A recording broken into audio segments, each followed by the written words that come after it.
Ryan Reynolds here from Mint Mobile.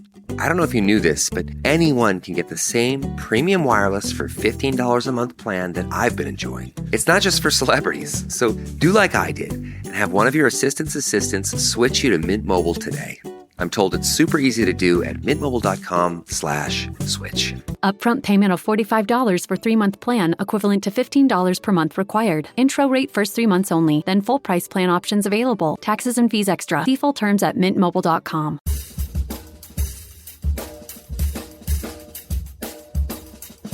I mean, no one plans to get sick, and yet, here we are. My name is Matthew Zachary. I survived cancer, a stroke, and COVID-19, and somehow I'm still here. I also survived our stupid, broken healthcare system, and I want to help you survive it too. So let's go make healthcare suck less together. Because you know what? We're all out of patience. Hey, that's the name of the show. Hello, friends. Welcome back to the show. A quick reminder before we get started. If you like the show, I hope you do. How about a review, a like, a rating, something, anything? Validate me, I saith to thee. Anyway, on the show today, I'm joined by Elura Nanos from Vaxon. Hello, I'm here. We had a very special extended cut show about World AIDS Day. A different direction for the show, but really exciting. And who do we have on the show, Elura? We have two amazing guests. We have Krishna Stone, who is the Director of Community Relations for Gay Men's Health Crisis. Amazing.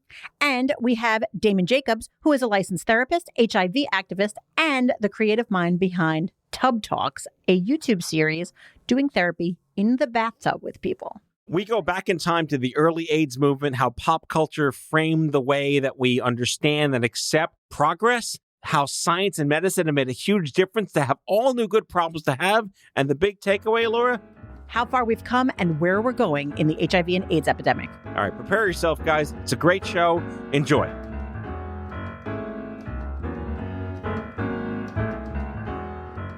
Elura. Matt. You're seeing me here for an Out of Patience episode, and you're not my guest. I know, it's all so wacky and out of joint. Out of joint? Yeah. Are you making things up? I am. Are you high? This is, no. Why aren't you high? No, because it's Monday and we're here with very serious business. Well, yeah, because we did an episode of Vaxon a couple of weeks ago with misinformation. Yes. And partnership with the Gay Men's Health Crisis. And it was a stunning show, to say the least. We'll put a link in the description for the listeners who might have missed it. Definitely worth the conversations that we had. And we were so enamored with, should we do a show for World AIDS Day? Let's get the facts on what's going on with AIDS, because it's a healthcare show. Right. And this is a cancer audience and a rare disease audience. But I think why we have our guests, which will be, they're here, but they're being quiet right now, is because we're just curious. There's a lot to learn about what did happen to make things better today that are past as prologue about how advocacy takes different shapes in the 2020s. Past as prologue, indeed. Was that Nietzsche? I don't know. Or Kermit the Frog? It sounded It's probably Kermit the Frog. It sounded very Jim wise. Henson for the win. Very wise. All right. Welcome, guests. You're here. Welcome, Hello. guys. Hello. Hello. So happy to see you guys again. So good to Yes. see you. Fantastic. Bathtub guy. Glad to see you both. Wait. I'm on dry land. Yes. What's the weirdest thing you've been called? Have you been called bathtub guy? Because I kind of just made that up. The weirdest thing has been Travato whore. Okay. Travato whore? Because I was one of the first people in the world to talk about using PrEP openly, pre-exposure prophylaxis, to prevent HIV. And there was quite a tidal wave of stigma and anger that was reactive to that. Oh. Mainly being called a Travato whore, because I was using a drug called Truvada to prevent HIV and have wonderful sex. Yes, I've seen the Truvada commercials. Right. Yes. And the weird part about it is, like, I didn't get paid to have sex. Yeah. You're just Like, promoting what? it. I'm not a whore. It's like, what? It didn't This make show any went sense. balls deep in like 3 In like minutes. 3 seconds. Welcome yeah, to my life. Yeah. Yes.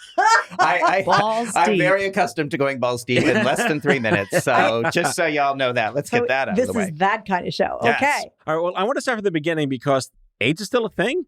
What is AIDS today? And we say that with love because we Yeah. remember, we're Gen Xers, we remember the 80s. Oh my We God. remember the being die-ins and the fucking quilts. And traumatized. it was very, Traumatized. very, but no one really cared about it. But we cared about it. But the people that cared about it were the ones whose, I like to say that people only care about the sky falling if it's fallen on them already.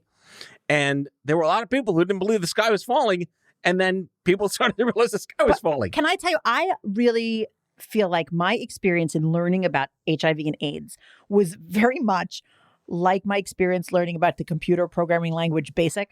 So when I was in elementary school, they scared the shit out of us. And they said, everybody has to learn how to do computer programming because otherwise Russia's going to get us.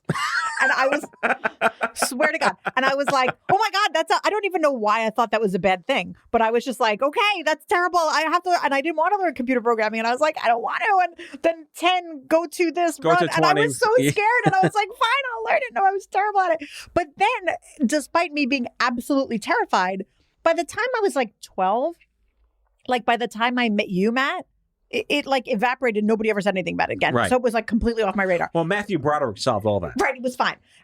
And the same thing happened with HIV and AIDS. I remember distinctly being in elementary school, being scared shitless that they were like, everybody's going to get AIDS. Nobody knows what to do with it. I was like, that sounds terrible. And I remember vividly them talking about what the acronym stood for. And having to look up what the word acquired meant and being like really afraid. And then I got older. And then there was that after school special with the one straight woman and she slept with 5 guys in college and then she got AIDS. And I was like, this is terrible. And then they were like, just use a condom. And then I never thought about it again. I don't know. I mean, because, I'm a straight woman and I was just like, okay, I guess this isn't. Then I had other shit to worry about. And that was the end of me even. I mean, not that he didn't care, but it wasn't like immediately on my radar. But Krishna, you've been at this since that time.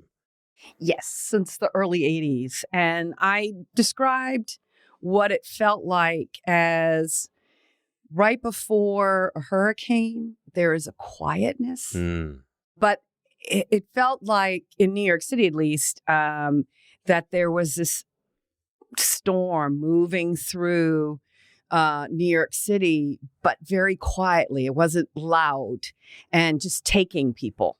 There are some of my friends who that wasn't what it felt like. It was more like a war zone. And that people that they knew, their friends, lovers, neighbors, whomever, were dropping like flies. They were just dying. For me, it was just like, whoosh, because I would go to a club one week and go back to that same club and the DJ's gone. And then the waiter was gone or the bartender. So it was just like, whoosh.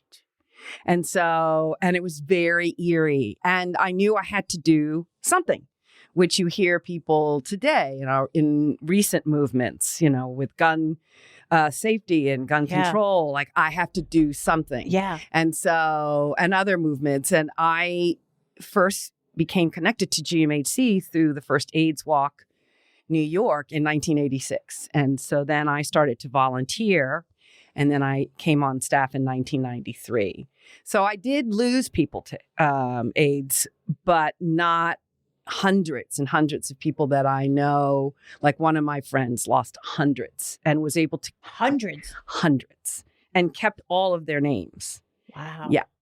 I recall very vividly the AIDS quilt. Mm-hmm. The news made a huge deal of it because they needed to, and the pressure was there to make a big deal out of it. And that was 87. We were what, like 14 or 13 at the time? Yeah. It made a huge right when difference. I met you. Yeah.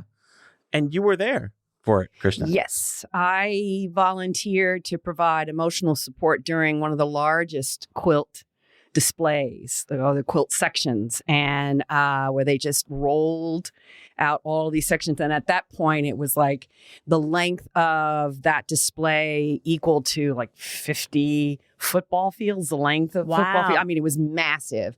And we all wore white. Volunteers wore white. And I had a purple ribbon on my arm. And that meant that I could offer emotional support to people. Yeah. And what was so It'd be nice if people walked around now just did that with some kind of indicator, like, I can just provide you emotional support.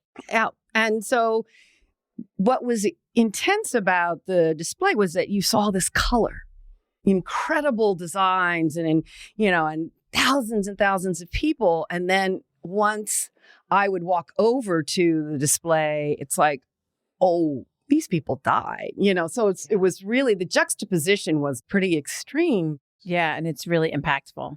I want to hear a little bit from Damon.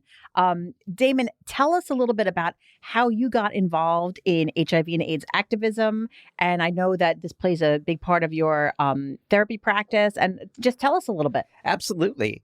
So I started being aware that I was into guys in the 80s. We're around the same age. And, there was like the summer of 85 and Bo Brady was like hot on daytime television. And I was just falling for every hairy daytime star. And at the same time, Rock Hudson was being exploited by the media after he had come out as living and dying with AIDS. Mm-hmm. And while he had been working on Dynasty, and that was really approached by the media in a very cruel way.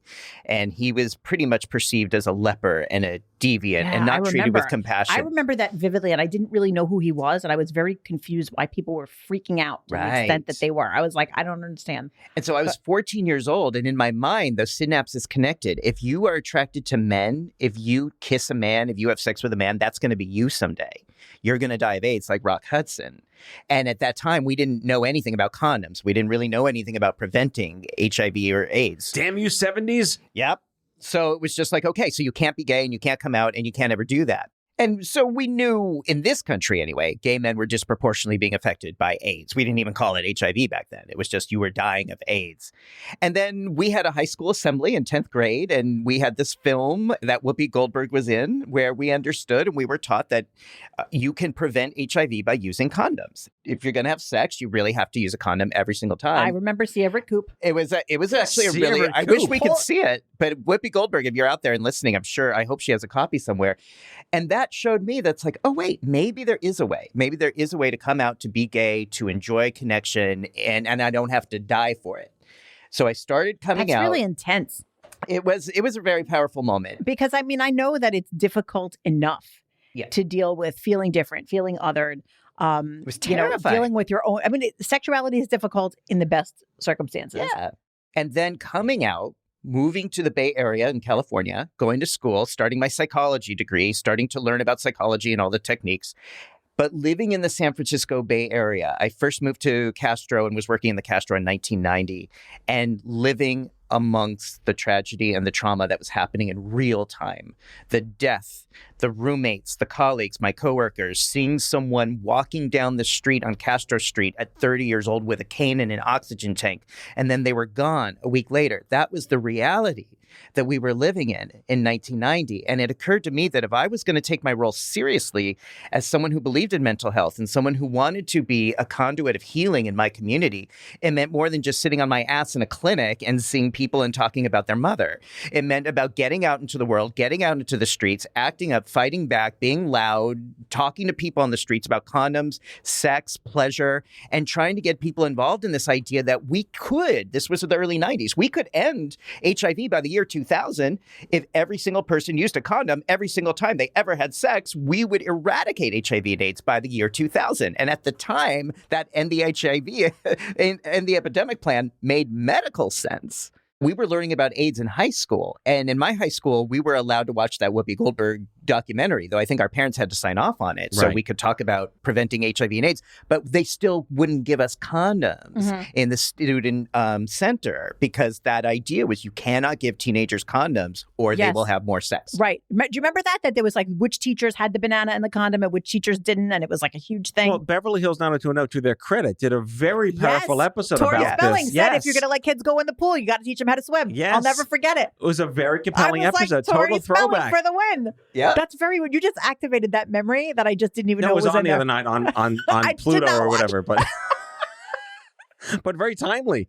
Yeah. Very timely. All right, so let's take a quick break, and I want to come back and talk about pop culture and its impact on the AIDS movement.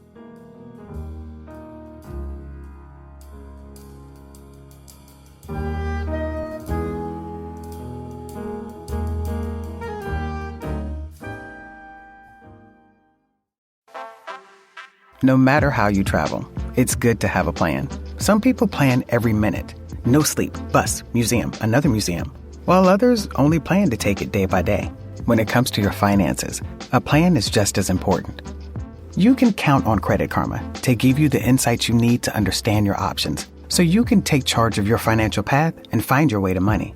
Explore how you can make financial progress with confidence today. Intuit Credit Karma. Karma you can count on. Bombas makes the most comfortable socks, underwear, and T-shirts. Warning, Bombas are so absurdly comfortable you may throw out all your other clothes. Sorry, do we legally have to say that? No, this is just how I talk, and I really love my Bombas. They do feel that good. And they do good, too. One item purchased equals one item donated. To feel good and do good, go to bombas.com/Wondery and use code WONDERY for 20% off your first purchase. That's BOMBAS.com/Wondery and use code WONDERY at checkout.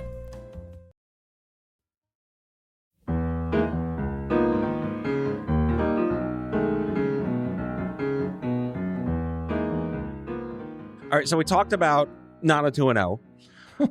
I want to talk about... Da-na-na-na. Sorry. I couldn't resist. Sorry. I want to talk about the movie Philadelphia and Rent. Is it fair to say that those two pieces of art at this point in our cultural history were real flagship tentpoles in societal appreciation for the issues at hand? Or does anything else come remedially close to those two things? Or do they do gross injustice to it? Those two films, Rent and Philadelphia, they're masterpieces, and they still are. However, there are a few more films that are just extraordinary. Beats Per Minute, which was a film about ACT UP in Paris, and it is extraordinary, and I've seen it 5 times. So there are a list of documentaries and feature films really as a masterpiece, as a way of looking at all the different issues connected to HIV and AIDS that are, really outstanding and still educate people to this day. So art has great ability to do that. Yeah. Pop culture, great ability to really draw people and educate them, make them feel passionate about someone else's story. I think television is an incredible medium for that. And it can go either way. They can do a really great job or a really horrible job. I think one of the best portrayals of HIV, especially early on, was on General Hospital with the character of Robin. And because this was General Hospital in its heyday, so everybody was watching General Hospital throughout the 80s and 90s. And the main young woman who had grown up on the show acquired HIV and AIDS from her boyfriend, who had been an IV drug user. And the story was told in real time. This took place over a year. She met him. They fell in love. He died of AIDS. She found out she was positive.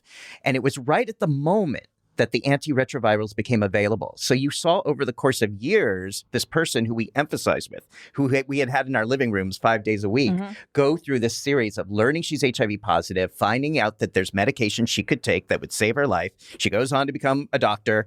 And it was just a very powerful way of reaching the audience, and often an audience that doesn't think much about HIV and AIDS. Right. And I think that is the power of media, television, entertainment, that if you're not experiencing something within your own social circle, your own family, that it's kind of like the next ring out, because we do love these people that are, people, not real people, but characters, They're part of our spirit, they especially when, they're the daytime genre. Really, Angels in America. Angels in America. Angels in HBO America. took big risk with that. Another masterpiece. Yes. Now, what I think is limited in a lot of these representations is that up until fairly recently, they rarely ever portrayed a gay person living with HIV and thriving and fucking and working and living their lives in a fully joyful way, because that is part of the experience as well. There are so many people today. No one wants that, though. Well, that's I thought, good news. wouldn't that be subversive? Is I to know. show someone living with HIV who's not apologetic, Right. who's not trying to make you comfortable, and not saying, I'm going to be abstinent. I'm going to enjoy my life, and I'm going to live my life, and I'm going to have my fun, and I'm going to take my meds, and I'm going to be undetectable, and I'm going to live my life fully. That, to me, embraces more of the human experience that I'm familiar with in my day-to-day world, but I so rarely ever see represented in media. Another issue, I think, for the early films about HIV and AIDS were that there were very few portrayals of people of color. And so, and then over the years that changed, but it still promoted the stereotype that, this epidemic was just affecting gay white men. I want to know, for those of us that are not kind of living in the world of HIV and AIDS advocacy, what's happening? Like, what's going on right now? There's actually a lot. And I want to say, because I've now been doing this 30 years, literally my first training was right before Thanksgiving in 1991. So it is exactly 30 years ago Wow. that I started working and volunteering as a peer educator. This is, for me, the most exciting time ever to be working or living or volunteering in the HIV community, because we've never quite had the tools to end HIV before the way we do right now. Oh, tell me. And with the support of the White House, who in the month of December will be coming out with the new End the Epidemic plan by 2030. Now, I get a little skeptical because I've been hearing all this End the Epidemic stuff for 30 years. But there's some really good information in the White House and the epidemic plan under the Biden administration that actually makes a lot of practical sense that, if it's applied, will come to fruition. And it's basically 3 pillars.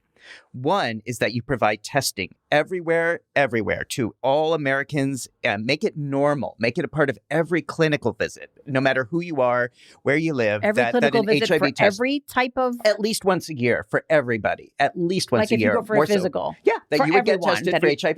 Yeah, that you would have that option to I've do only so. had an HIV test one time. Well, And it was like a routine thing for, I don't even remember what the hell it was for. yeah. But I remember that it freaked me out. If it's normal and routine, it's not going to freak you out. Right. It just kind of That's very becomes true. part of your regimen. Because it's funny. I actually was not freaked out about getting COVID tests Yeah. naturally, but I remember being very freaked out about getting an HIV Yeah. test, even though I had absolutely no reason to suspect I had HIV, but it just like scared me. Yeah. Right. So let's make it less Yeah. scary. Let's take the power out of the fear and make Yeah. it routine and normal that Love we're that. all doing it on a regular basis. That's Okay, so pillar that's number one. Yep. Hit me with Pillar 2. number 2 is making sure that everyone who tests positive and living with HIV today has adequate access to treatment, because we know that the treatments, that the antiretrovirals available today have minimal side effects. And within a very short period of time, often 90 days or shorter, someone can become undetectable if they have HIV. Undetectable means that they have less than 200 copies of the virus in their system.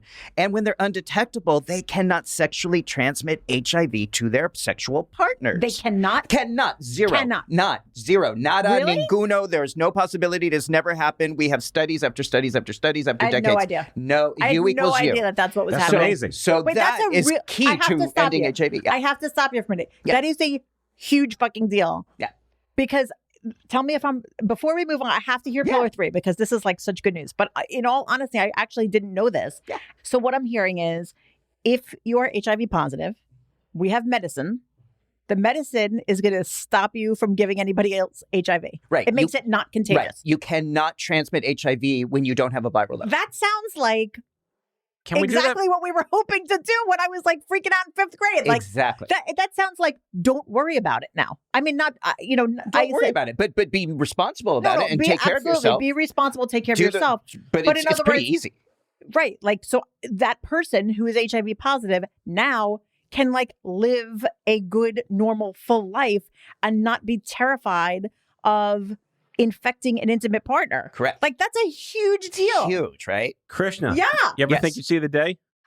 Actually, it is, the U equals U movement was a surprise to a certain degree. However, it still comes with folks worried if they're HIV positive and they're undetectable, but worried because of the stigma of I am a person living with HIV and I am having sex. No, of and course. I may not Of be course. using condoms and I have a partner. And so there still is external stigma as well as internal Sure. stigma. Right. Shame It's a complicated calculus. And criminalization, which is why I'm excited about the new White House plan, because they're addressing decriminalizing being HIV positive. We cannot end the HIV epidemic if you could potentially be put in prison or jail for being HIV positive and having sex with other people. Wait. So this was, This is new to me. Yes. Educate me. Yes. This sounds fucking ridiculous. Yes, well, it is. I mean, so yeah. go back. So- How did this become, how is it criminal?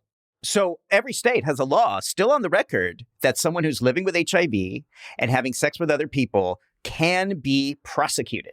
Now, states like New York have pretty much, are pretty much decriminalized. It's rarely ever done. They don't enforce the laws. Well, states in the South do. Guess what? Solely against men of color.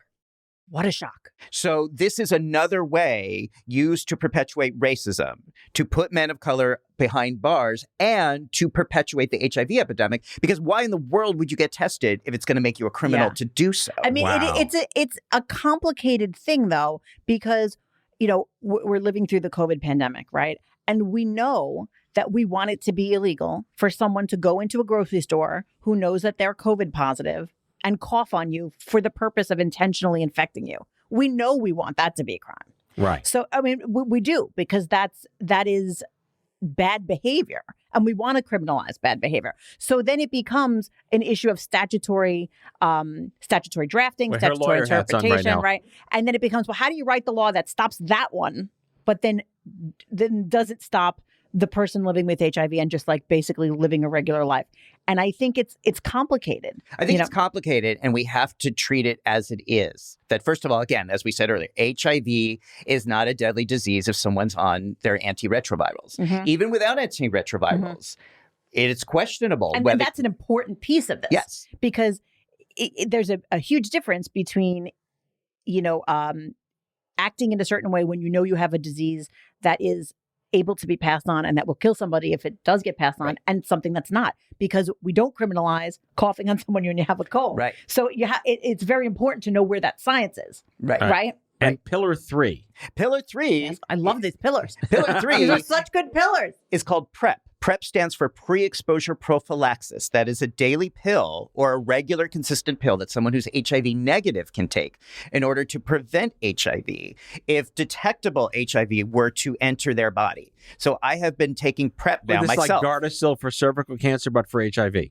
A better metaphor is birth control pills for women. Perfect. Okay. That's another metaphor for a daily regimen that prevents an unwanted consequence of pleasurable sex. Well done. I have been Got it. using this for 10 and a half years now to remain HIV negative. Has it been widely available for that long? So thanks to Krishna, myself and many people in New York were able to learn about PrEP early on, even before the FDA approved it. The FDA approved it on July 16th, 2012. Okay. I started using it July 19th, 2011. Is it only for men? No, it is It's for anyone. approved for men, for people of all genders. Okay. Is it recommended for certain people? So it is indicated for anyone who's at risk of acquiring HIV, either through sex or IV drug use. Okay. in this It country. works regardless of how one might contract HIV. Right. Now, we Okay. have a lot more data about sexuality than we do IV drug use. Sure. We know it's extremely effective for people who are using IV drugs who take the adequate amounts of the drug. Again, we see numbers in the high 90s. We know for Really? sexual contact, it's definitely 99% or greater 99% from preventing effective. HIV. So what if we use that? We think that's the 3 poles right there. Test everybody, treat everybody who is living with HIV, and help anyone who's at risk of acquiring HIV get access to PrEP. And if we put these tools together, what happens? We get to see the end of this. And absolutely. Can you just give me a little bit more information? You said it's not a vaccine. Right. Can you give me understand I'm not a medical person, right? So what is it? So it How is does a it daily work? pill. Again, so it's analogous to using birth control pills to prevent pregnancy. It is a daily pill that works in my body. I'm not the best medical person to say how it works. It Yeah. just means that it coats my T cells. So if detectable HIV enters my body through any which way, through any which hole, there's no way it's going to duplicate or replicate or create more HIV. All right, we're going to take a second break because this is an addictive conversation.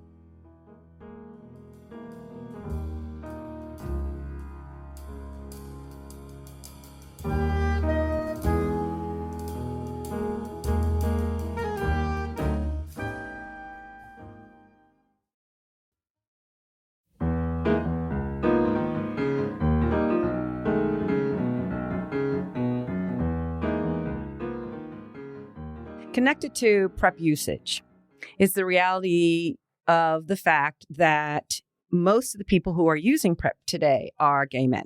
And we would like to see more women, both cisgender and transgender women, have access to PrEP.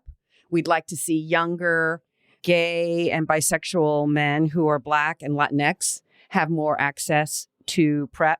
So we still have more work to do to ensure that PrEP is getting into the hands of folks who could greatly use this medication as a form of prevention.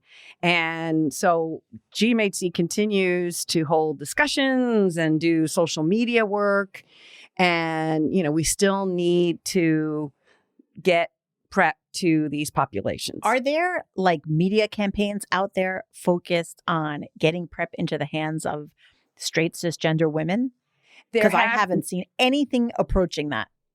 I think the CDC has done some good work. New York City Department of Health has done some good work in terms of creating campaigns for cisgender and transgender women, especially women of color in particular. So we just need to see more. I mean, they need to put that shit on Pinterest. Yeah, and we'd like to see it on, on commercials, as part of a story plot for a TV show. I mean, it's just...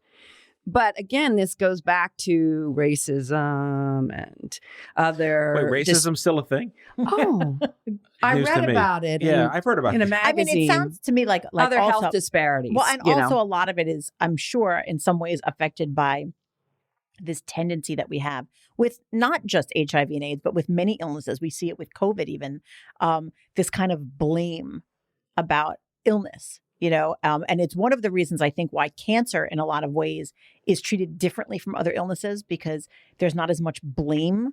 There still is some stigma. blame, right? But it just affects everything differently. That when it is an illness that you can contract based on behavioral choices, then it's like, well, we don't care about those people because it's their fault, because they should have just not done whatever they did. Here's my question.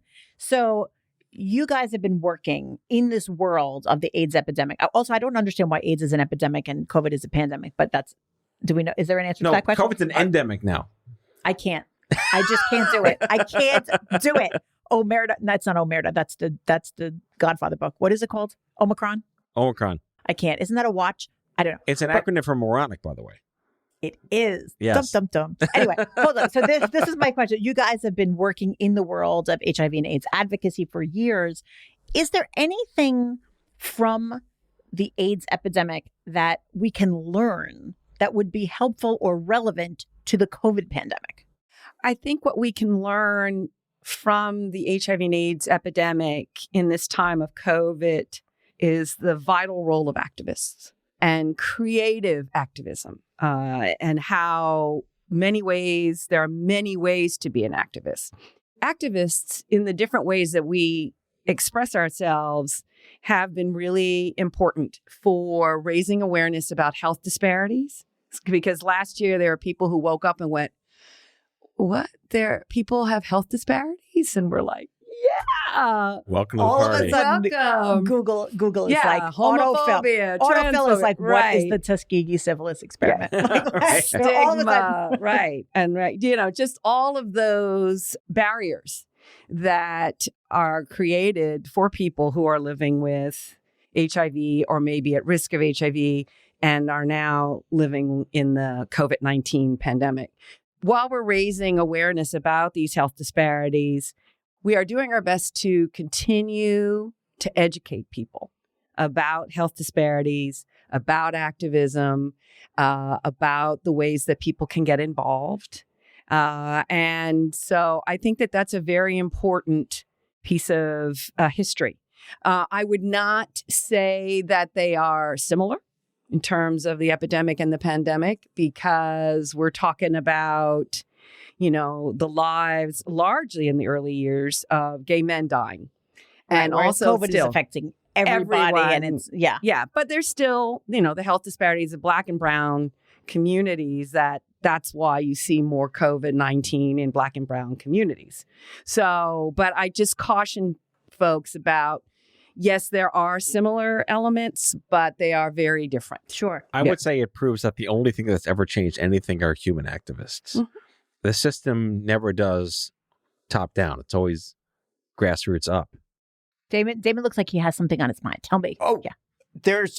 I think people who have been working and living with HIV, either personally and or professionally for the last decades, are readily available to the mindset of testing, treating, and prevention. So the three pillars that I mentioned in the White House plan to end HIV apply very, very much to the COVID-19 pandemic. The idea that we want to do as much testing as possible for everyone as much as possible so that the more testing we do, the more we understand how to help.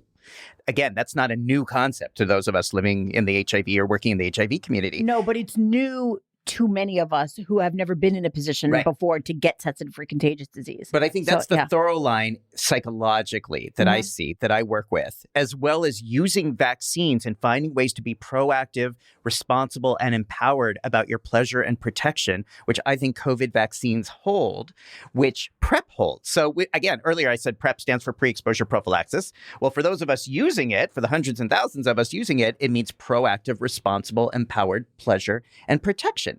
And I'm wearing that on my shirt that you can't see right now. But this is the radio. So yes, this is but the I'm radio. Looking at it, yes. So I think that applies to COVID vaccines as well. I think that's why so many of us in this community were readily available and open and trusting of the science behind COVID vaccines, and we're ready and prepared to get them because we were already acclimated to this idea of using science and technology in a way that prevents an adverse consequence of connection and pleasure.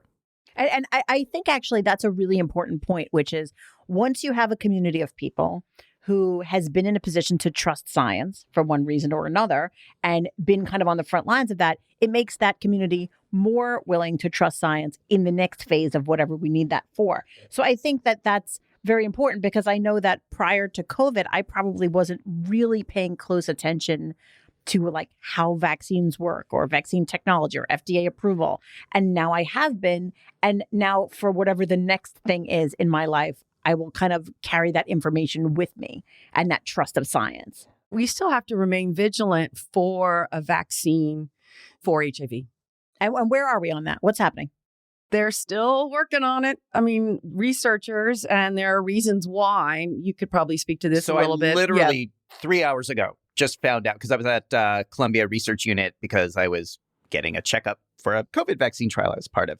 And they were telling me they're launching a phase 1 HIV vaccine trial. And phase 1 is where they're looking at the safety more than the efficacy to make sure, you know, if they give you this vaccine, it's not going to make you drop dead. Now, this isn't the first time. It's not the first time. No. We've had a lot of vaccines over time. What's new about this, it's the first time, I hope I'm allowed. Yeah, I think I'm allowed to say this. The first time that people who are using PrEP are allowed to participate in HIV vaccine trials in a phase 1 trial. And they're going to be launching this publicly very, very soon. Wow. But that shows that, okay, there's still a lot of time, energy, and money being applied to finding a vaccine for HIV. And I do think that's relevant, and we do need that. The other thing that I think is relevant from COVID to HIV for those of us who work in education space is the idea of not shaming or shoulding or stigmatizing people who don't understand science. And I feel like this is one of who the don't understand or who do understand and refuse to trust it. Well, see, now this is where big difference. This is where a lot of us who work in HIV education and health education are used to working with ambivalence and helping people resolve ambivalence in a way that helps them to make fact-based, healthier decisions in their lives when they don't believe science or they don't trust science or they don't believe medical professionals. We've been doing this in the HIV sphere for the whole 30 years I've been here. Oh my God, Damon's so comforting. Yes. But there's ways to work with that. And there's ways, it's, you know, motivational interviewing is a wonderful technique that helps people in a compassionate, respectful way alter and change their thinking. Not all the time, it's not always, but can help people say, maybe I don't know this, maybe I don't understand this. If you do the opposite, and this is what I'm seeing with COVID, if you say you're wrong, you're ignorant, you should get this vaccine, you should listen to me because I'm the authority and you're not, what you do is set up a brick wall of defense. And then people become more entrenched in their positions. And that's like a smoke that was magnified by the Trump administration is like, okay, now I have my medical defense and now it's a political issue that I'm going to be so dead set against science and facts and vaccines. This is the disaster storm that I've seen with COVID that I thought that we could have prevented based on what we knew worked and didn't work with HIV. I want to just end by just asking the two of you, what is World AIDS Day about and what can we do? What does the world need from us right now? World AIDS Day was started in 1988, and it is a day or many days to reflect on those we have lost to AIDS It is also a time to uplift those who are living with and affected by HIV and AIDS. And it also is an opportunity for us to become re-energized for the work ahead of us. And so for folks who are going, what can I do? Volunteer. Especially when our offices of HIV and AIDS service organizations continue to reopen, or other community-based organizations. Donate funds. I donate. I don't have a lot of money, but I still donate whenever I can. Become aware. Continue to read and listen and talk and have those uncomfortable conversations. Yes, talking about sex is uncomfortable for many, many, many people, but we still have to do it. We still have to talk about all the kinds of sex that people have. So what would you add to that? Why don't we put aside that idea of World AIDS Day? Because every day of my life and every day of Krishna's life has been World AIDS Day for the last 30, 40 years. We live with this every day. We miss our friends and our loved ones every day. So let's put aside the ceremony and really think about, on a regular basis, as Krishna said, having these conversations with our loved ones, with our kids, with our parents, with our brothers, with our sisters, with our community, normalizing HIV testing, pleasurable sex, make sure everybody we know understands what U equals U means, that if someone's undetectable, they cannot transmit HIV to others, because you didn't know that. Most people don't. So let's have those conversations. Let's normalize those conversations and really celebrate pleasure and intimacy and prevention and treatment every day of the year, not just one day of the year. Krishna Stone, Director of Community Relations for Gay Men's Health Crisis. Damon Jacobs, PrEP educator, licensed family counselor. Thank you guys so much for joining us. This has been such a privilege. I feel like I learned a tremendous amount today. This is history. This is history. This is Real history in the making, right here. All right. Special episode of Out of Patience. We'll see you guys next time. That's all for now. If you like the show, be sure to subscribe, leave a review on Apple Podcasts, follow us on social, and tell all your friends to listen. Tell us what you'd like Matthew to cover in his next episode by leaving a message for us at 855-AUDIO-66, and we might just use it in a future show. Out of Patience is a product of Offscript Health. We are a healthcare engagement company built for patients and caregivers by patients and caregivers. Our executive producers are Matthew Zachary and Andrew McDowell. Our senior producer is Betsy Shepard. Our host is Matthew Zachary. It is recorded, mixed, and edited by Betsy Shepard. For advertising and media inquiries, email media@offscript.com. That's media@offscript.com. For more information, visit offscript.com.